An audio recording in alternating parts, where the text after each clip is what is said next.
Baik, kita bersyukur bahwa di pertengahan minggu ini Tuhan masih memberikan kita kesempatan untuk bernyanyi bersama dan terlebihnya untuk mempelajari kebenaran firman Tuhan.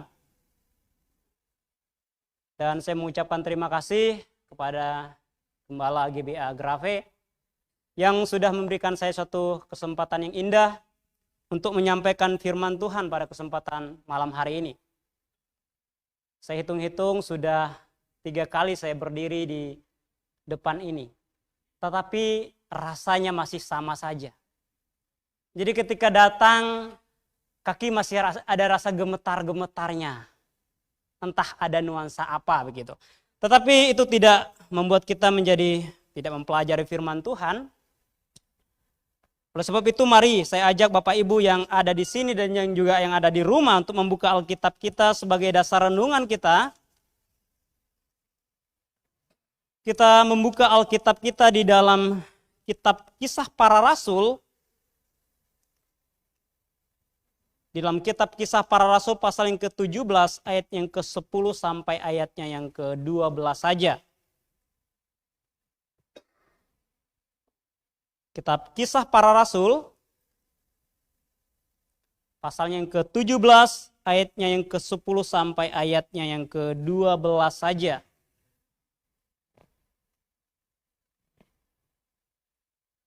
Kalau sudah menemukannya, saya undang Bapak Ibu untuk membacanya secara bersama-sama setelah hitungan yang ketiga. 1, 2, 3. Tetapi pada malam itu juga segera saudara-saudara di situ menyuruh Paulus dan Silas berangkat ke Berea. Setibanya di situ, pergilah mereka ke rumah ibadat orang Yahudi. Orang-orang Yahudi di kota itu lebih baik hatinya daripada orang-orang Yahudi di Tesalonika, karena mereka menerima firman itu dengan segala kerelaan hati. Dan setiap hari mereka menyelidiki kitab suci untuk mengetahui apakah semuanya itu benar demikian. Banyak di antara mereka yang menjadi percaya, juga tidak sedikit di antara perempuan-perempuan terkemuka dan laki-laki Yunani. Baik, mari saya ajak kita berdoa. Bapa yang di sorga, terima kasih Tuhan untuk kebaikan-Mu dalam hidup kami. Di pertengahan minggu ini kami punya kesempatan untuk datang di hadapan-Mu, memuji, memuliakan nama-Mu Tuhan. Itu adalah bentuk ucapan syukur kami di hadapan-Mu. Dan terlebih kami mau mempelajari kebenaran firman-Mu yang adalah suatu hal yang sangat penting untuk terus kami lakukan untuk pertumbuhan iman kami. Bapa di sorga, kami berdoa untuk anak-anak-Mu yang saat ini belum sempat hadir ke gereja ini, biarlah Tuhan yang menolong mereka. Mungkin ada yang lemah iman, ada yang sakit. Tuhan, biarlah Engkau yang menguatkan mereka, sehingga hidup mereka semakin layak di hadapan-Mu. Terima kasih Bapa di sorga, kami serahkan waktu kami dalam tangan-Mu. Hanya di dalam nama Tuhan Yesus kami berdoa dan ucap syukur. Amin. Baik, saya kembali mengucapkan selamat malam untuk kita semua. Bagaimana kabarnya? Wah, mukanya berseri-seri ya.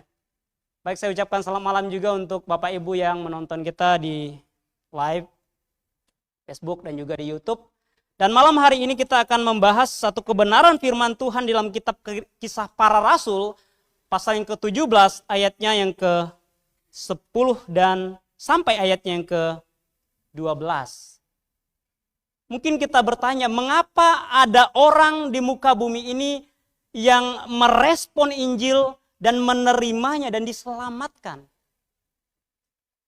Lalu mengapa ada orang yang berkali-kali diinjili, berkali-kali diberitakan kebenaran firman Tuhan, tetapi mereka tidak mempedulikannya, bahkan mereka menolaknya? Tentu jawabannya adalah pada sikap hati setiap orang.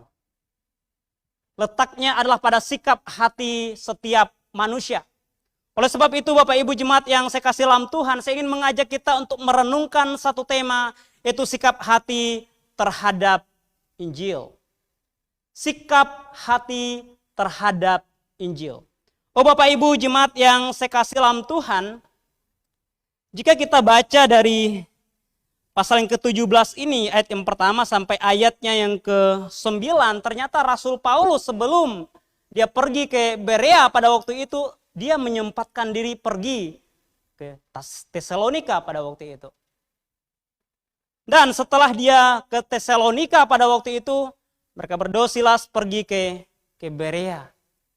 Dan Bapak Ibu jemaat yang saya kasih dalam Tuhan, seperti biasa Rasul Paulus ketika dia datang di suatu kota yang baru, tentu dia pasti memberitakan Injil. Dan menarik Bapak Ibu, dikatakan dia pergi ke sinagog. Sinagog ini kan tempat-tempat orang-orang Yahudi untuk berkumpul begitu. Dan bukanlah suatu kebetulan ketika Rasul Paulus pergi ke sinagog. Mengapa?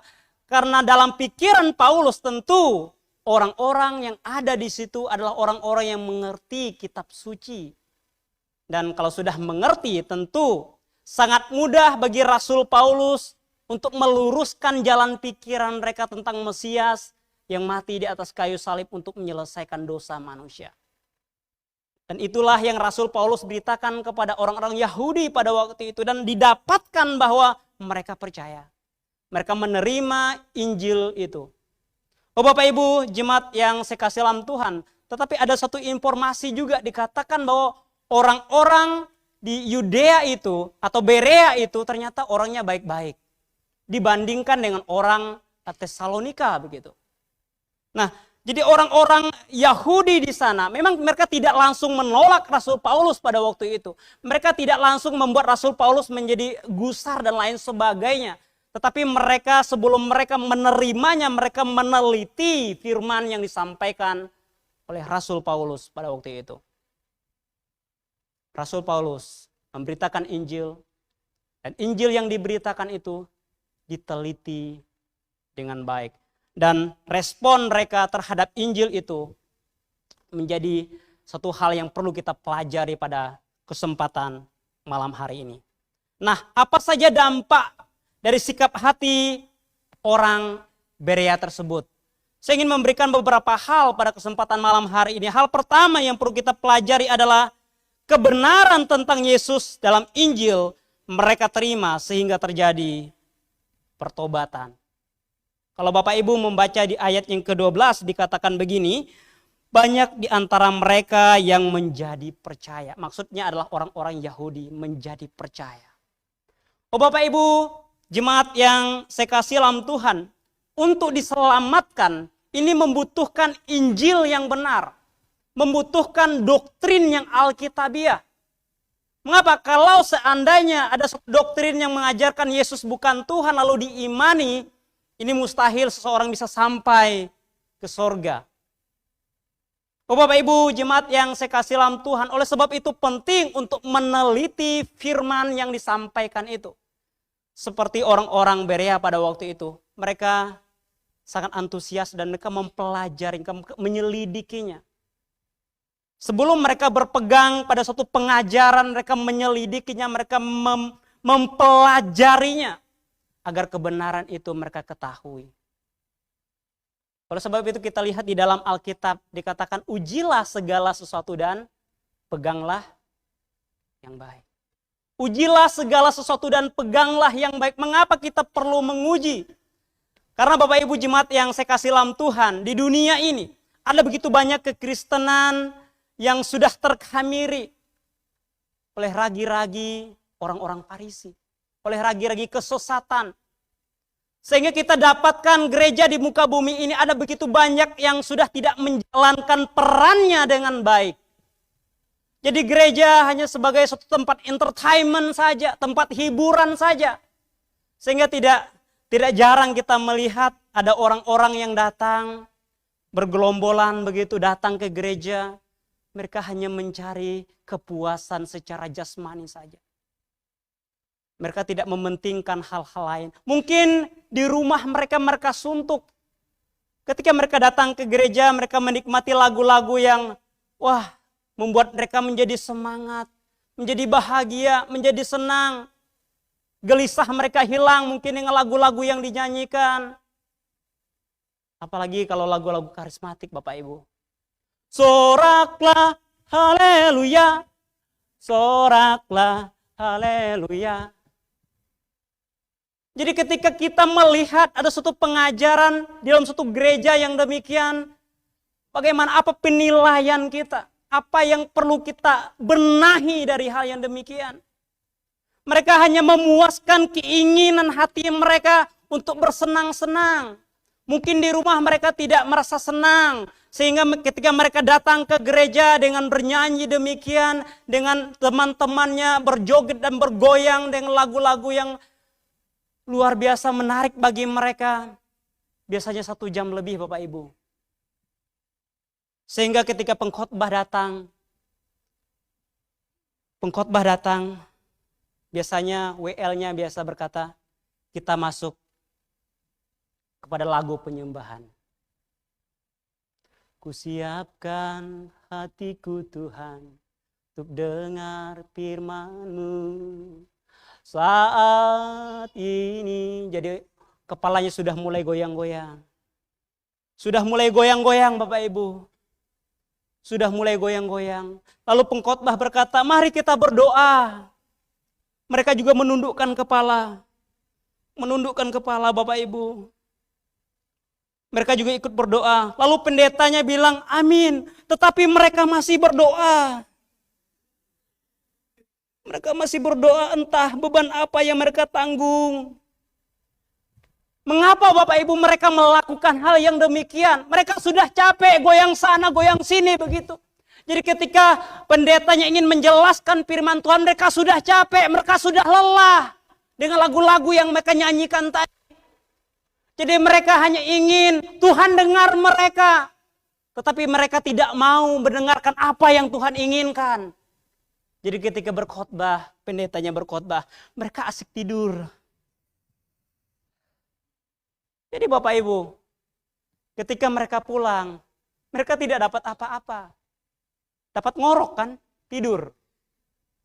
Jadi ketika mereka pulang dari gereja, kita tanya dapat apa Bu, dapat apa Pak? Oh nggak dapat apa-apa, cuman asik aja joget-joget gitu kan. Penjelasan firman-Nya mereka tidak pahami, tidak mengerti. Jadi tidak jarang kita dapatkan ketika kita bertanya kepada mereka, maaf Bu, saya lihat ibu ini rajin sekali datang ke gereja.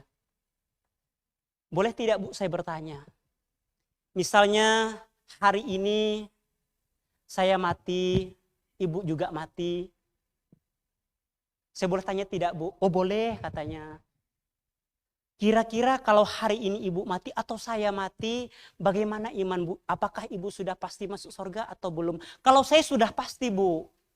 Kalau ibu bagaimana? Lalu dia jawab, terserah Tuhan lah. Oh Bapak Ibu jemaat yang saya kasih dalam Tuhan, dia berkata terserah Tuhan. Sedangkan firman Tuhan berkata, Yesus Kristus sudah mati di atas kayu salib menyediakan keselamatan itu. Yohanes pasal yang kedua, 1 Yohanes pasal 2 ayat 2 berkata, dan dia adalah penggamaian untuk segala dosa kita. Bukan hanya dosa saya, tetapi dosa seluruh dunia. Yesus sudah tanggung di atas kayu salib dan dia menyediakan keselamatan untuk semua manusia. Tuhan hanya menuntut percaya dan bertobat. Tetapi dia berkata, terserah Tuhan. Tuhan bilang terserah dia. Ujung-ujungnya terserahkan ke neraka. Terserah dia katanya. Tuhan bilang terserah dia. Oh Bapak Ibu, jemaat yang saya kasih dalam Tuhan. Ketika seseorang tidak memahami firman dengan baik, maka hidupnya mustahil bisa menjadi contoh bagi orang lain. Dan kita dapatkan bahwa ada begitu banyak orang Kristen yang buta secara rohani. Mengapa? Karena mereka hanya memuaskan keinginan hati mereka. Mereka tidak mau mendengarkan firman yang sesungguhnya. Bapak Ibu, jemaat yang saya kasih dalam Tuhan. Oleh sebab itu, bagaimana sikap kita ketika kita melihat ada suatu pengajaran yang demikian? Tentu kita memberitahukannya. Kita memberitahukan yang benar. Mengajak mereka. Memberitakan yang sebenar-benarnya. Mengapa? Karena Injil yang sesungguhnya itu sangat-sangat sederhana. Tuhan memanggil setiap orang. Di dalam Yesus Kristus semua orang bisa dapatkan keselamatan itu. Semua orang bisa diselamatkan. Karena Tuhan berkata, akulah jalan dan kebenaran dan hidup. Tidak ada satu orang pun yang bisa sampai kepada Bapa kalau tidak melalui aku. Sangat sederhana. Hanya membutuhkan respon hati manusia menerimanya saja. Dan itu kita dapatkan ketika kita membaca ayat Alkitab. Dijelaskan tadi bahwa mereka percaya. Tentu konteks di sini adalah mereka percaya kepada pemberitaan Rasul Paulus. Bagaimana dengan kita? Apakah kita mau menerimanya juga? Siapa yang mau terimanya di tempat ini? Atau tidak ada yang mau terima? Oh Bapak Ibu jemaat yang saya kasih dalam Tuhan. Untuk diselamatkan itu sangat sederhana. Tetapi ada begitu banyak orang yang menyimpangkannya. Sehingga butuh yang namanya pengertian yang benar. Ketika Bapak Ibu sudah mendapatkannya, ketika Bapak Ibu sudah mengambilnya, menggenggamnya, maka genggamlah itu sekuat-kuatnya. Jangan pernah melepaskan kepercayaan itu, karena firman Tuhan berkata sangat besar upah yang menunggu kita di sorga. Sangat banyak. Jangan sampai hanya karena disodorkan cincin kita jadi, aduh.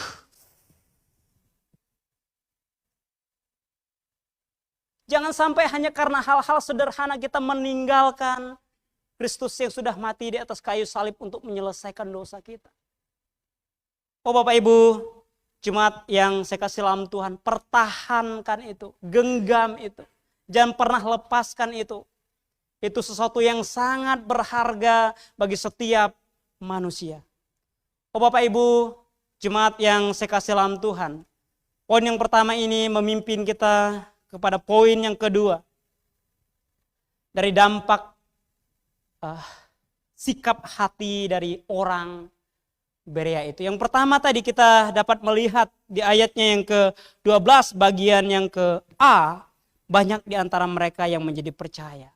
Dan untuk hal yang kedua ini saya ingin mengajak kita untuk merenungkan bahwa kesediaan orang Berea menerima Injil menjadi kesaksian bagi orang non-Yahudi.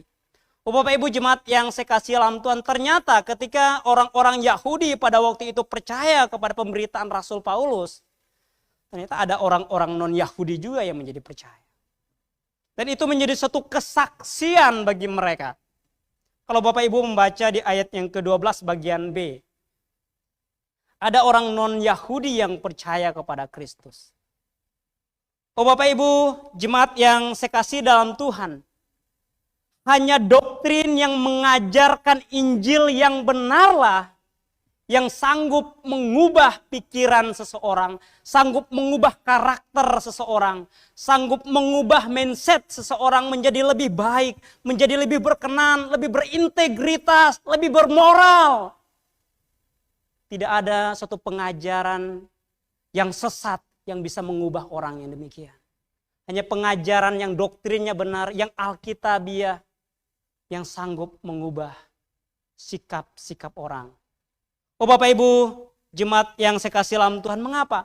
Karena ketika seseorang sudah menerima Kristus di dalam hatinya, artinya dia sudah dilahirkan kembali, dia sudah lahir baru, maka akan ada buah-buah rohnya.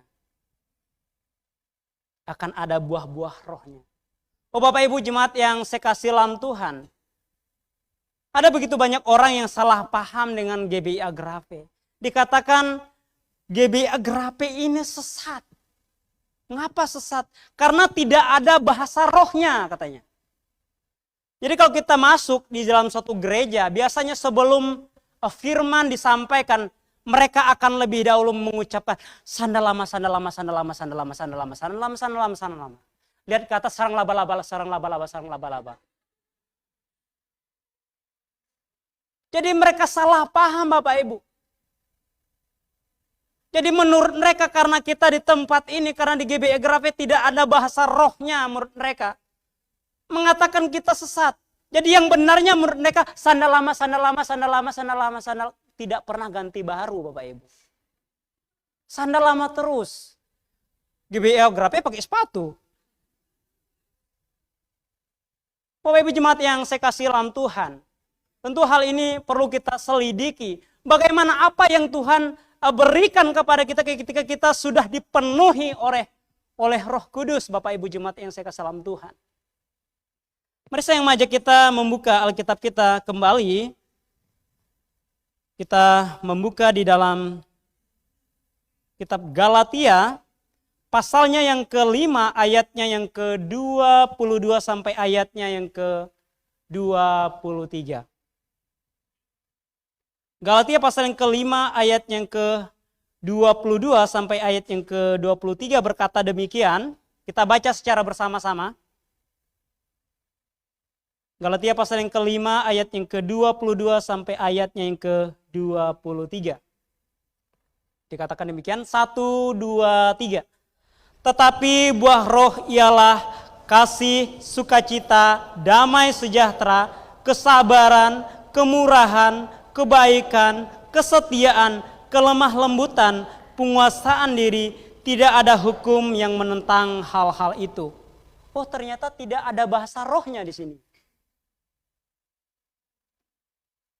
Kita bingung juga Bapak Ibu. Seharusnya ada, tetapi buah-buah roh ialah bahasa roh harusnya. Karena klaim mereka berkata bahwa orang yang dipenuhi dengan Roh Kudus itu seharusnya sandal lama terus. Tetapi menurut firman tidak ada. Tidak ada diberitahukan seperti yang demikian.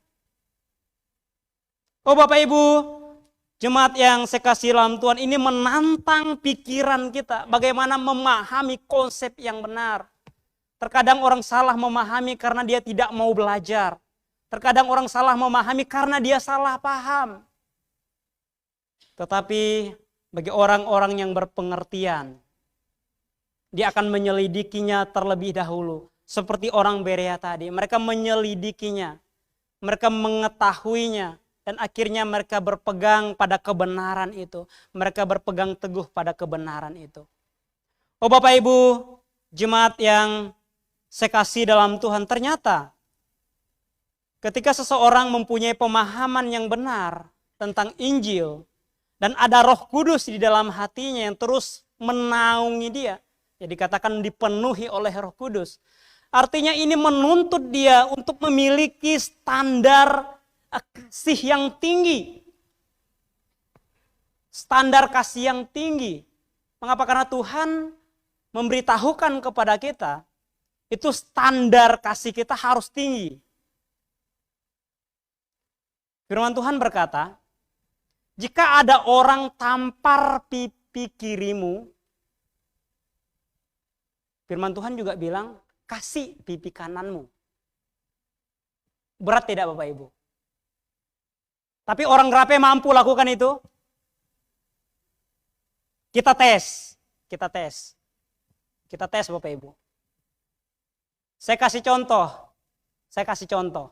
Saudara John. Bapak Ibu nggak apa-apa tampar dia, pipi kiri dia. Nanti dia akan kasih pipi kanannya. Mengapa? Karena Tuhan bilang kasih pipi kanannya. Tenang Bapak Ibu, tenang, jangan takut. Dia akan berdoa untuk Bapak Ibu. Dia akan berdoa, mengapa? Berdoalah bagi orang yang menganiaya kamu.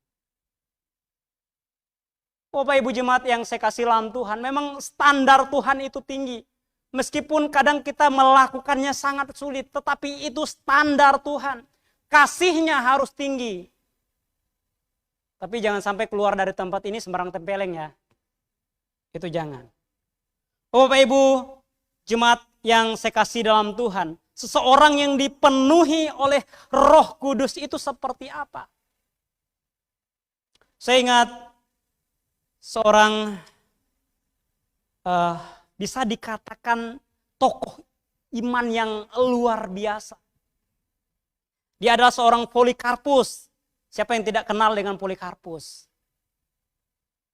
Seorang martir yang sangat setia kepada Tuhan. murid dari Yohanes Pembaptis, murid dari Rasul Yohanes begitu. Murid dari seorang Yohanes.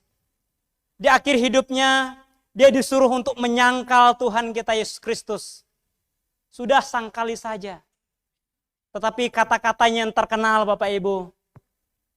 86 tahun saya bersama dengan Kristus Juru Selamat saya. Tidak pernah Tuhan saya, Yesus saya meninggalkan saya dan mengecewakan saya. Masakah hari ini saya mengecewakan Juru Selamat saya yang hidup itu? Ada yang berani berkata demikian di tempat ini. Ada yang berani berkata bahwa sudah 10 tahun atau sudah 5 tahun saya bersama dengan Tuhan saya. Tidak pernah Tuhan saya mengecewakan saya. Mustahil saya hari ini mengecewakan Tuhan saya. Dan Bapak Ibu, jemaat yang saya kasih dalam Tuhan, itu menjadi suatu kesaksian bagi diri kita di hadapan orang lain. Orang lain melihat, wah imannya ini hebat sekali. Imannya ini mantap sekali. Disodorkan pistol, dia tidak apa-apa. Tembak saja begitu.